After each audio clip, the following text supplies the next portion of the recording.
Hello, everyone, and welcome to the first episode of Citizen Sports Talk. I'm Jacob Smith. I'm Caden Reinhardt. And just to give you all an introduction of what we're doing here, this is pretty much just an extension of our sports coverage that we already do here on CCTV Channel 20. And, of course, tonight, the time we're filming this, we had a big night at the varsity football game tonight between the Floyd County Buffaloes and the Narrows Green Wave. If you want to jump straight in, Mr. Play-by-Play.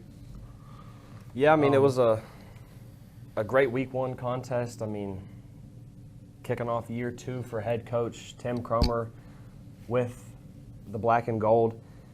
After a 5-7 season last year, looking to get some 6-6. Or 6-6, my fault. After last season, looking to get some foundation going under him and really get the ball going good this year. He went out and picked up a win against a tough non-district opponent in the Narrows Green Wave.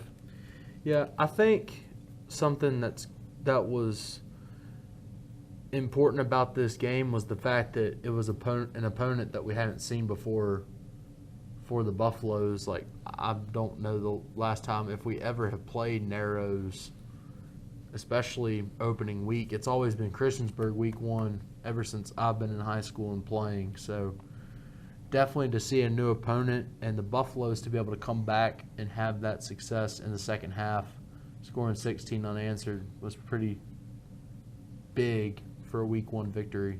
And like you're saying, just expanding out, I think that's a huge testament moving forward with this program. You want to see new teams just get that more new experience under your belt, and I think it really proved to be a really strong case of being a positive thing for the Buffaloes here tonight.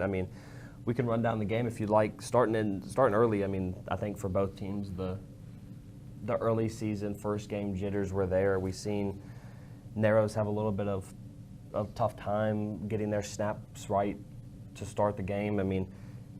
That's how the Buffaloes got on the board first. A high snap over the head of the Green Wave's quarterback allowed Aiden Bakley to jump on the fumble in the end zone for the first score of the season for the Buffaloes. Absolutely, and you talk about the early turnover or the early mistakes. Their quarterback had a interception on the opening drive, and we talked about it outside of that opening drive and what would be the last drive of the game for the Green Wave. They were pretty turnover-free. The Buffaloes were the ones that were struggling to keep drives going on offense. They had, 3 turnover on downs, and 2 of them in the first half, one of them pretty early in the third quarter. Yeah, turnovers were scarce for both teams in this game, so it really came down to those gritty third downs, which side of the ball really wanted it more, and especially later in that second half is when that really came into effect, I think. Absolutely, and of course, looking ahead at what both teams have going on, Floyd County will have their bye week next week, so that will be a good early break for them in response to what they had to do tonight. Get some more installation going for them, and then they take on the Blacksburg Bruins at home. We'll be covering that one again in 2 weeks, and then they're on the road to Grayson County. I'm pretty excited to see what the next few weeks looks like for Floyd County football after seeing tonight and how things went for them. Yeah, especially the discussion we were having right now an hour and a half ago when it was halftime and the Buffaloes found themselves down 5. It could have been a different talk. We could have went into halftime. Narrows could have came out gunning, which they did. They received the opening kickoff. They scored a touchdown quick before the Buffaloes even had a chance to touch the ball in the second half. Floyd was down 11. And just a testament to head coach Tim Cromer. He didn't let his team get away. He kept his team in it.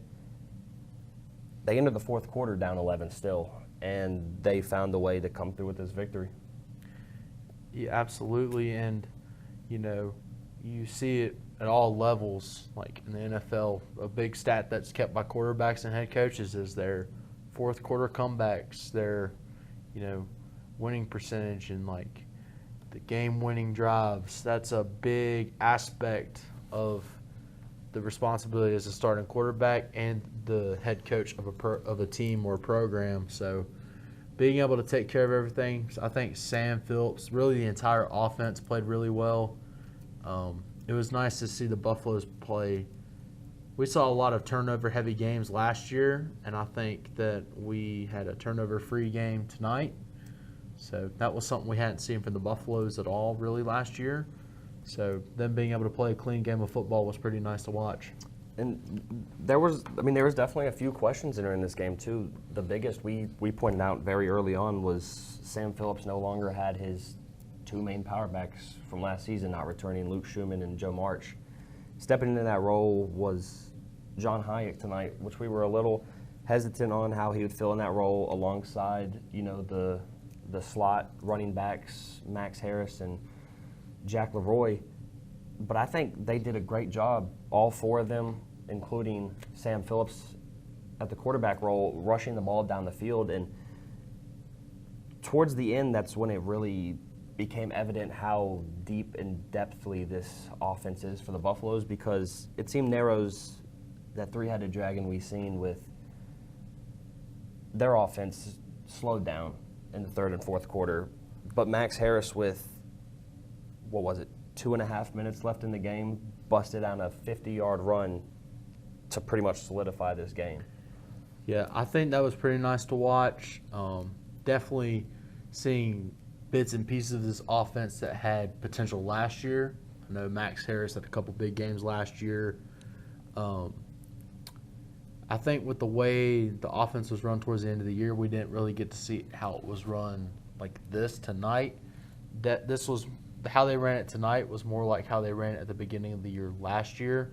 So being able to do it on a tough opponent like Narrows this early in the season was pretty nice to watch as well. And it was an important 6 points to go towards the playoff standings, especially when the entire district, except for Patrick County, won their games tonight.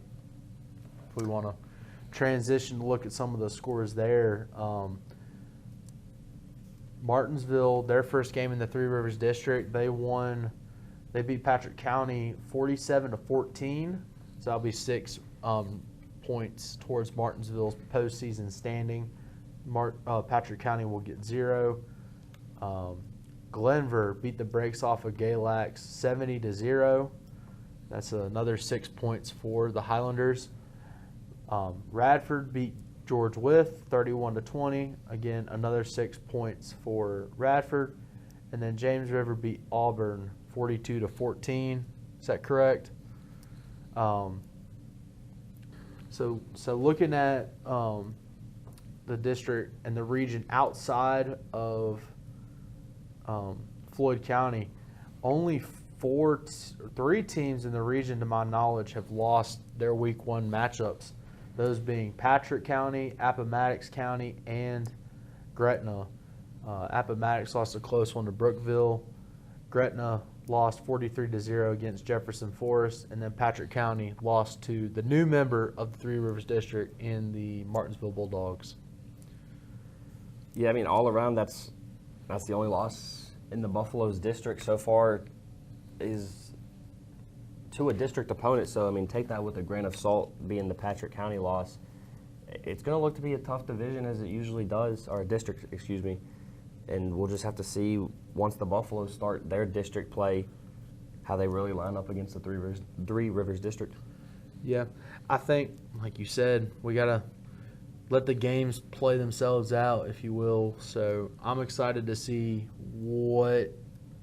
how the season plays out, and it's only Week 1. We still got 10 more weeks to go, 9 more games for the Buffaloes, and of course they got the bye week next week, and then we'll be back here when they play Blacksburg in 2 weeks. But transitioning into some bigger some news for us, we mentioned it during the football broadcast. We are expanding, starting next Friday here on CCTV Channel 20, our Carroll County sports coverage as they take on the Grayson County Blue Devils.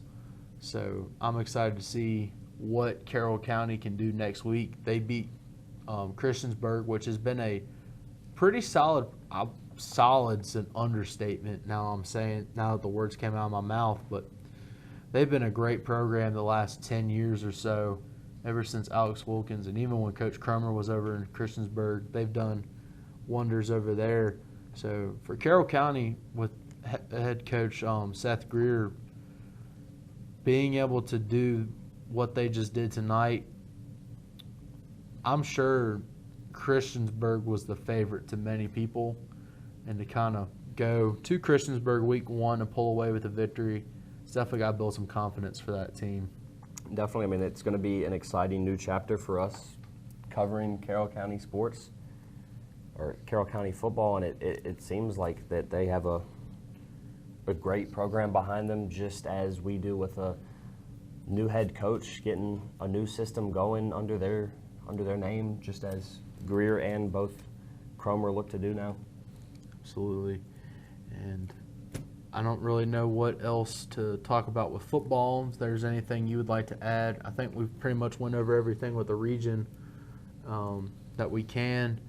Looking at volleyball for the Buffaloes, or the Lady Buffs, they lost at Grayson County on Monday this week. They lost in 3 sets, but they were able to get a bounce-back victory on Thursday when they took on the Liberty Lady Minutemen and came away with that one in 4 sets. They did lose the first set and then come away with 3 straight sets to come away with the victory on Thursday night. So definitely a strong performance for the Lady Buffs in the first week of the volleyball season. So definitely some stuff to build on. Year 2 with Laura Allen as the head coach there. So definitely excited to see how the volleyball program does this year after a strong week 1. I think so. I mean, they've been able to build off the momentum already early, heading into later district matchups will only give them a tougher opponent and better just competition to build their game stronger. What the old saying is iron sharpens iron, so that's the best way to look at it. You know, it is tough when you have constant change in I wouldn't say management, but like if you have a job and you know your management or your supervisor, your management changes, it's hard to meet expectations when the assignment is different every single time, or you're asked to do different things, or there's different expectations at the coach, from the head coach and from the assistants and the staff. There's so much that goes into like the coaching aspect that and people coach different, just how people do various things differently from one another. That's what makes us human beings and unique. But yeah, really to have some stability, I think, is going to help volleyball. Definitely, and it's like you said, I mean, just a new change of structure is going to be, there's always going to be that time of change and overlap, which, like you said, naturally just causes a disturbance in a team. So figuring out how a new head coach likes to do things, likes to coach, likes to run drills, likes the team to play and perform as one is just a change that is naturally going to have to overturn, just as many of the old volleyball coaches had to take their time and settle into their new role as well. All right, so the big purpose of this Citizen Sports Talk is to not only expand our coverage of sports that we already cover. So we've already covered football, the big game on Friday, and we've talked about volleyball a little bit, you know, how the week has gone for them. Caden met with Dirk Davis to give us an update on volleyball, Caden met with Dirk Davis, the head coach of the varsity golf team, to give us an update on how the golf season is going, and they're defending state champs and have a big senior class, so ready to provide. I'll let you take it away from here with the golf talk. Yeah, and like you mentioned, not only last year's state champions, but 3 out of the last 4 state champions for the Virginia 2A class. And head coach Dirk Davis just has another great roster, I'd say, on his hands again. I mean, before this season, they've never had a cumulative score break under the 300 threshold. In 8 matches this season, they've done it 6 times. It's a special team. Their worst score of the year was 307. At Old Mill, as a team with 4 shots, that comes in at 19 over. That's impressive for a squad of 4 young high school golfers. It's very impressive what head coach Dirk Davis has done with that squad in their 8 matches, like I just mentioned. They have an undefeated 55-0 record. Just with 2 district matches left, they've put themselves in places where they're always challenging themselves. At their home golf match at Great Oaks, they played from the very far back tees, and they still went out and shot 304, winning that match by 15 strokes. It's just a testament that that team can go out and perform pretty much in any condition, in any scenario. They're going up next week. Their next match on September 2nd is at Blacksburg, taking on the Bruins and also Graham, who was the state runner-up last year. So that's a non-district match that foes them against really 2 strong programs in the area, just to add on to their already impressive season that they've been building. And one more just insane stat to add on to those 8 matches. The second place teams in those 8 matches are combined 156 shots behind Floyd. Wow. Anything else you'd like to add on to hearing that about the golf team? That just, I'm not very knowledgeable on the golf aspect. That's why I'll let you take care of it. But that's, when you throw out numbers and it's like you're saying it like golf has no competition, it's what I'm hearing. I hate to say it like that for the rest of the teams that are competing, but like you said, state champs 3 of the last 4 years, state champs last year. They were the runner-up the year they didn't win it. So just what they've been able to do the last few years is definitely playing out in their favor this year. And I will say it's tough playing against a team like Floyd, but at the same time, these other kids are getting to learn from our own golfers just as any golfer would be playing with anybody, if that makes sense. It's always a learning game. So we're seeing around the district that all of these scores are getting better. Like even Carroll, they've had a new head coach come in, and they're getting competitive coming in. I think they've had their low score be a 315 on the year, which is very, it's down there. It's almost competing with Floyd. Just Floyd is at that next step until they step down from there. It'll be a long drawn competition. They're at the top of the podium, or the top of the totem pole. As of right now, yeah, it just seems like a race for second place in every match. Right. Yeah. I'm trying to think of what else would be good to talk about that would be cross country. We didn't really talk too much about them. They have their first match tomorrow, Saturday the 30th. So we don't really have a whole lot to talk about there. Definitely will be talking about them once they do, have their events and, make progress through their fall season. Definitely. As the season goes on, we'll get more information and obviously sports coverage to be able to talk about. Just the early sports of the fall semester are upon us. So besides golf, that's already had 8 matches under their belt, it's really just that go time for everybody, get off the rust from the long dog days of summer. Yeah, I think what you just said there is an important thing to mention. I don't think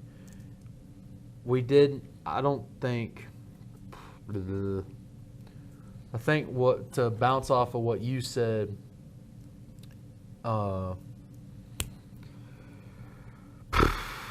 I'm gonna have to cut that.